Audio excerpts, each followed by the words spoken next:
Halo guys, balik lagi dengan Efek Movie.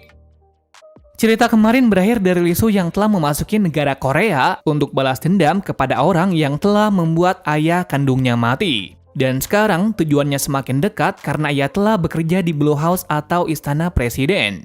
Nah, perjalanan pembalasan dendamnya dimulai dari sini, mengingat ia tidak tahu siapakah 5 petinggi negara yang terlibat dalam insiden 28 tahun yang lalu.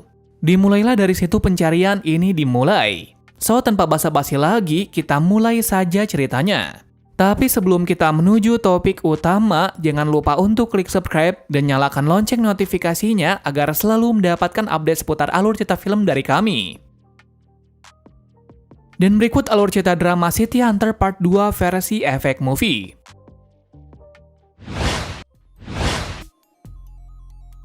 Bagian kedua drama ini dimulai dari Nana yang mendapatkan misi untuk menjaga putri presiden yang bernama Mona. Dalam tugas ini kita bisa melihat kalau Nona Mona agak terganggu akan kehadiran dari Nana yang menjaganya. Mengingat sejak ayahnya menyewa penjaga untuknya, dia tidak memiliki teman di sekolah, dikarenakan teman-temannya takut dengan para penjaganya.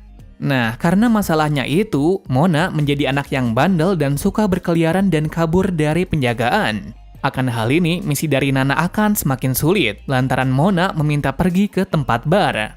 Tapi karena ini adalah sebuah perintah, ia akan mengawasinya dengan baik. Sayang ketika di sana, ketika dia pergi sebentar ke toilet, Mona telah kabur. Selain itu, ketika dalam pencarian tersebut, dia tak sengaja bertemu dengan Lee Soo di sana. Tepatnya Lee Soo berada di sini karena ia masih ingin mencari tahu lebih dalam dari salah satu selingkuhan para petinggi. Namun untuk hari ini dia tidak mendapatkan apa-apa, mengingat selingkuhan tersebut tidak berhubungan lagi dengan petinggi. Akan hal itu dia segera menjauh dari wanita tersebut. Namun wanita tersebut menolak dan tetap menempel kepadanya. Nah, kebetulan pula karena Nana berada di sini, dia memanfaatkan hal tersebut dengan menciumnya agar wanita tadi tidak menempel kepadanya. Dalam sisi Nana pun yang tidak menduga hal ini langsung membanting dan segera pergi untuk mencari Mona agar tidak kabur terlalu jauh. Untungnya, berkat salah satu jaksa yang lewat yang bernama Kim, Nana akhirnya menemukan Mona dan mengajaknya pulang. Besok harinya ketika latihan bela diri di Blue House, tampaknya Nana sangat marah kepada Lee Soo akan kejadian kemarin. Tentu sekarang ia berniat balas dendam kepadanya dengan melatihnya dengan keras. Di situ Lee Soo sendiri yang merasa bingung dibegitukan langsung menghentikan pergerakannya. Akan tetapi saat itu Lee Soo tidak menduga karena ia yang iseng malah sampai membuat kaki dari Nana terkilir. Lalu karena kesalahan tersebut Lee Soo berniat akan membawanya ke rumah sakit. Ketika berada di sana, mereka berdua mendapati 2 orang anak yang sedang dimarahi oleh dokter karena memakan makanan yang beralergi pada tubuh mereka. Namun saat itu Nana dan Lee Soo meneruskan perjalanan dan menemui dokter untuk berkonsultasi apakah cedera yang diderita oleh Nana apakah parah. Ketika perjalanan pulang, Nana mendapati 2 orang anak tadi sedang memakan makanan yang tidak diperbolehkan oleh dokter. Mengetahui hal itu, Nana meminta Lee Soo untuk menghentikan mereka. Awalnya Lee Soo menolak, tetapi untuk menebus kesalahannya tadi, dirinya bergegas untuk menghentikan mereka. Tetapi alih-alih itu, 2 anak tersebut malah kabur dan hampir tertabrak oleh seseorang. Yang tak lain pemilik mobil tersebut adalah seorang DPR yang bernama Wan. Tampaknya meski mereka menyerempet, tapi mereka tidak merasa bersalah dan meneruskan perjalanan. Tapi yang parah bukan ini, karena bersamaan pula salah satu anak kecil tersebut yang bernama Minju tiba-tiba kolap dan harus dibawa ke rumah sakit akibat memakan makanan yang beralergi tersebut. Untungnya hal itu tak jadi parah, jadi sore hari Minju sudah diperbolehkan untuk pulang. Nah di situ, karena Lee Soo tidak tega dengan mereka, dirinya akan membawa mereka ke rumah dari Nana untuk makan dan menanyai lebih lanjut kenapa tetap memaksa makan makanan tersebut walau tahu resikonya. Minju menjawab bahwa ayahnya belum kembali selama 1 bulan dan tidak membawa kabar sama sekali. Jadi untuk itu, Minju akan memakan apapun asalkan dirinya dan adiknya yakni Doji tidak kelaparan. Tahu hal tersebut membuat Nana terkejut karena ia tidak menduga mereka telah menjalani waktu yang berat walau mereka masih kecil. Kemudian setelah mengetahui cerita ini, Nana meminta Lee Soo menemaninya untuk pergi ke tempat penanggulangan masyarakat. Ketika di sana, Nana memberitahukan apakah Minju dan Doji tidak mendapatkan bantuan dari pemerintah. Tetapi salah satu pekerja di sana menjawab telah memberikan uang tersebut. Seketika mendengar hal ini, Li Su merasa curiga karena jika memang dana tersebut telah tersalurkan, kenapa Minju dan Doji menjalani hidup dengan menderita? Tahu hal ini, Li Su mengatakan kepada pengurus tersebut bahwa mereka tidak menerima bantuan tersebut. Ia juga sedikit menyindir kalau uang tersebut dipakai untuk mereka. Li Su mengatakan hal ini untuk memastikan dia yang membawa uang tersebut. Dan sesuai dugaan, ketika berkata seperti itu, pekerja itu merasa cemas. Akan hal itu, Li Su berniat akan membongkar hal tersebut dengan mengambil dokumen yang dibawa oleh pengurus tersebut, yang mana dia akan melakukan kerusuhan dengan membuat sebuah percikan api agar semua orang berlarian keluar. Sementara dirinya akan pergi ke dalam dan mengambil dokumen tersebut serta menyadap ponsel dari petugas tersebut. Kemudian setelah rencana ini berhasil, dia pun pergi keluar secara diam-diam agar tidak ada yang mengetahui kalau ini perbuatannya. Hari berikutnya akhirnya yang ditunggu oleh Li Su telah tiba, di mana akhirnya dia menemukan bukti kalau para pekerja kemarin telah menggelapkan bansos dari para penduduk. Tapi yang lebih buruk lagi, para pekerja tersebut disuruh oleh anggota DPR yang bernama Wan. Akan hal itu, dia bergegas akan mencari uang tersebut, sembari membuktikan apakah Wan termasuk salah satu dari 5 petinggi yang dicari-carinya selama ini. Yang ternyata dugaannya benar kalau Wan adalah salah satu petinggi tersebut. Alhasil akan hal itu besoknya Li Su pergi ke tempat di mana pekerja kemarin berniat menyerahkan uang tersebut kepada Wan. Hal ini akan memanfaatkannya untuk mencuri uang tersebut dan langsung memberikannya kepada jaksa yang bernama Kim. Tentu jaksa tersebut yang mendapatkan informasi ini segera mengajukan surat penangkapan terhadap Wan. Sayang hal itu tak terjadi ketika para politisi menolak penangkapan tersebut. Berita ini benar-benar membuat Li Su marah, padahal bukti tersebut 100% menunjuk kepadanya. Dari sini kita bisa melihat kekuasaan adalah segalanya, karena dengan jabatan yang mereka miliki, mereka bisa berlindung dari situ. Mengetahui hal ini, akhirnya Li Su membuat rencana ulang untuk bisa memenjarakannya. Akan hal itu, dia akan menunggu hari yang tepat untuk bisa mengungkap kedokwan. Dalam keseharian ini, tiba-tiba Sijon tiba di Korea. Setelah Lee memintanya untuk membantu Li Su untuk menyelesaikan pembalasan dendam tersebut. Selain itu, ada sebuah kabar yang baik mendatanginya, yakni tiba-tiba Minju dan Doji diutus oleh pemerintah untuk membawa burung pada acara yang diselenggarakan oleh Wan. Mengetahui hal ini, Li Su merasa curiga. Kemudian ia mencari tahu dan menyimpulkan sesuatu, di mana dia menduga kalau Wan mengadakan acara tersebut untuk menemukannya, dengan cara menyandra Minju dan Doji. Akan hal ini Li Su tidak diam saja. Dia juga akan berniat memanfaatkan kesempatan ini untuk membuka kedok dari Wan, yang mana dia akan meminta bantuan kepada Sijon untuk membantunya. Sementara dirinya besoknya akan terang-terangan mengatakan kepada Wan kalau ia akan menemuinya asalkan ia tidak berbuat sesuatu kepada Minju dan Doji. Ternyata rencana utama dari Li Su menemuinya secara terang-terangan adalah berniat memprovokasi agar Wan mengakui perbuatannya tersebut. Yang mana jika hal ini berhasil, dia akan mengirim video tersebut kepada Sijon dan kemudian dipublikasikan di siaran televisi termasuk proyektor yang ada di acara ini. Seketika hal ini benar-benar membuat semua masyarakat tahu keburukan dan mencela Won, dikarenakan mereka tidak menduga selama ini dia telah menggelapkan uang bansos. Akan kericuan ini, para petinggi lain segera membawanya pergi.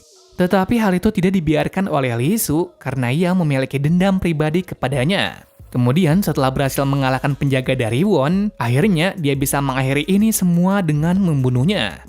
Tetapi ternyata dia tidak membunuhnya, melainkan dia membuat Wan pingsan, kemudian memasukkannya ke dalam kardus untuk dibawa ke kejaksaan. Selain itu, dia juga menaruh sebuah tag militer. Hal ini bertujuan agar kelima petinggi tahu kalau ada seseorang yang berniat balas dendam akan perbuatan di masa lalu. Selesai target pertama berhasil dipenjarakan, Li Su berniat akan menemui Nana dan anak-anak tersebut. Akan tetapi ketika di jalan, Lee menghubunginya dan marah-marah kepadanya dengan alasan dia memerintah Li Su untuk membunuh bukan memenjarakan mereka. Kenapa di sini Lee sangat benci dan mau membunuh mereka? Karena ia tahu bahwa mereka sejahat itu. Jadi ganjaran yang tepat bagi seseorang seperti Wan adalah mati. Li Su menjawab bahwa hal itu memang benar. Namun dalam pembalasan dendamnya, ia tidak akan membunuh siapapun. Dengan tujuan jika ia membunuh mereka, kebencian ini akan terulang. Di sini kita bisa melihat kalau Lee dan Li Su memiliki dua sudut pandang yang berbeda dari pembalasan dendam mereka. Namun kita ketahui kalau Lee tidak bisa dikatakan salah, karena ia balas dendam dengan membunuh adalah karena pengalaman tersebut. Dan untuk Lee Soo sendiri sebenarnya baik, namun ada sebuah hal yang harus digarisbawahi, dikarenakan biasanya keputusan akhir nanti biasanya juga berujung buruk baginya. Malam mulai tiba di mana target pertama berhasil diatasi. Jadi sekarang akan mengantarkan Minju dan Doji pulang sembari mampir ke rumah dari Nana untuk beristirahat. Ketika di sana, berita tadi pagi telah tersebar di seluruh Korea. Banyak yang menyebut kalau masyarakat sangat terselamatkan berkat ada seseorang yang mengungkap kedok mereka. Para masyarakat tersebut menyebut pahlawan tersebut dengan City Hunter dan akan mendukung tindakannya untuk membuat para koruptor jera. Pagi harinya Korea hari ini cukup senggang. Lee Soo tidak melakukan apapun dan hanya mencari tahu siapa lagi target berikutnya. Mengingat tidak ada petunjuk lagi siapa petinggi selain Wan. Nah, dalam keadaan senggang tersebut, si John memberi saran kenapa dia tidak mengunjungi ibunya. Lee Soo menjawab kalau ia tidak sempat melakukannya, dikarenakan mungkin hal itu hanya akan menghambatnya saja. Akan tetapi dalam sudut si John sendiri akan tetap mencari tahunya dan memberikan tempat tinggal dari ibu kandung tersebut. Kenapa dirinya sampai berbuat seperti itu? Karena ia merasa berhutang budi kepadanya telah menjaga Nana. Di situ Lee Soo yang mendapatkan informasi pergi ke sana, mengingat dia penasaran bagaimanakah kondisi dari ibunya. Bertepatan itu tiba-tiba Lee berada di sini. Kedatangan ke sini adalah untuk memberitahunya kalau ia akan melakukan pembalasan sendiri, mengingat dia tak melakukan seperti yang diperintahkan. Mendengar hal ini, Lee Soo menolak dan memintanya untuk kembali. Tetapi Lee menolak dan menawarkan kesepakatan, yaitu jika dirinya menemukan terlebih dahulu, maka ia akan membunuh petinggi tersebut. Dari sini pula persaingan dimulai. Tampaknya Lee Soo langsung bergegas untuk mencari secepatnya, dikarenakan ia tahu kalau Lee akan lebih cepat menemukan si target daripada dirinya. Tetapi sebelum mencari tahu hal tersebut, saat ini dirinya merasa sedih, dikarenakan setelah melihat kondisi dari ibunya tadi, membuatnya tidak mood melakukan sesuatu, karena ia menganggap kalau ibunya sekarang telah bahagia dan menjalani hidup baru. Tapi ternyata malah sebaliknya, ibunya masih terjebak masa lalu suram tersebut. Tentu sebagai seorang anak, melihat ibunya seperti itu ia sangat sedih. Tetapi ia tidak bisa menemuinya karena hal itu akan berbahaya ke depannya. Jadi ia memilih menjauh daripada nanti ibunya dalam bahaya akibat tindakan balas dendamnya. Dalam sisi berbeda, Nana yang melihat kalau Lee Soo tidak seperti biasanya menghiburnya. Namun alih-alih membuat dia terhibur, malah dia membuatnya marah dengan mengungkit masalah ibunya. Namun berkat saran dari Nana, Lee Soo kembali bangkit dari keterpurukan tersebut. Terlihat juga sekarang Lee Soo mulai menyadari kalau dia telah menyukai Nana. Dimulai dari situ, dia mencoba dekat dengannya dengan selalu memerintahnya menjadi sopir. Selain itu, dia juga berniat untuk membelikan hadiah untuknya. Akan tetapi ketika membeli hadiah tersebut, ia membeli barang yang sama dengan Jaksa Kim. Kita ketahui Jaksa Kim terlihat juga menyukai Nana. Di sisi lain, kita dilihatkan kalau Lee mulai bergerak untuk mencari target kedua. Namun sebelum melakukan hal itu, dia akan mencari seorang bawahan yang akan membantunya. Tepatnya dia menemukan seseorang yang akan membantunya mati-matian. Dia adalah adik sahabat dari rekannya dahulu yang bernama Jiwo. Diketahui pula dia selama ini telah mencari keberadaannya selama 28 tahun. Nah, dengan hal ini Lee akan memanfaatkan hal ini untuk mengajaknya bergabung untuk balas dendam akan kematian 20 prajurit 28 tahun yang lalu. Adegan berpindah dari arah Nana yang mendapatkan sebuah masalah, di mana tiba-tiba tempat tinggalnya telah dilelang oleh pemilik gedung. Hal ini benar-benar membuat dia sedih, karena ia tidak bisa mempertahankan rumah ini. Akan tetapi, ia juga tidak bisa apa-apa, karena ia tidak memiliki uang lagi untuk membeli rumah tersebut agar tidak dilelang. Sementara di satu sisi, Lee Soo yang berniat menghibur, bukannya membuat dia lebih baik, malah membuat Nana marah. Sebenarnya Lee Soo berniat menghiburnya, tetapi ia tidak tahu caranya malah menjadi seperti ini. Besoknya Lee Soo mencoba untuk mencari target kedua sebelum didahului oleh Lee. Kemudian setelah beberapa lama mencari, akhirnya dia menemukan target tersebut. Dia adalah calon presiden yang bernama Hak Seo. Setelah mengetahui hal ini, dia bergegas mencari cara untuk balas dendam sebelum keduluan. Sayang, karena ia terfokus akan hal ini, dia tidak menduga kalau Lee berniat membunuh Wan yang sedang dipindahkan ke penjara. Mengetahui hal ini, dia segera menghentikannya. Sayangnya hal itu gagal karena Lee lebih hebat dan lebih berani daripada dirinya. Tapi meski begitu, dia tidak menyerah. Yakni ia akan menghubungi polisi agar Wan tidak terbunuh di tangan dari Lee. Beruntungnya di waktu yang tepat, polisi datang dan rencana Lee gagal. Namun pembalasan dendam dari Lee belum berakhir, karena pada malam hari dia berniat mengakhiri hidup dari Hakseo. Diketahui kalau dia telah merencanakan sebuah rencana untuk menembak Hakseo dari kejauhan.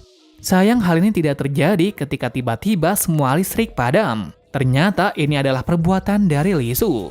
Sayang tindakannya kali ini malah membuat keadaan menjadi memburuk, lantaran Lee tetap saja akan menembak walau target tidak kelihatan. Mengetahui hal ini, Lee Su bergegas untuk menyelamatkan Nana saat bertugas menjaga Hakseo. So itu saja untuk pembahasan kali ini. Berikutnya cerita menjadi semakin menarik lagi ketika persaingan Lee Su dan Lee semakin ketat. Bahkan yang paling buruk dari itu adalah jika Lee menghalanginya, maka kemungkinan dia akan membunuhnya. Terima kasih sudah menonton video ini dan sampai jumpa di video selanjutnya.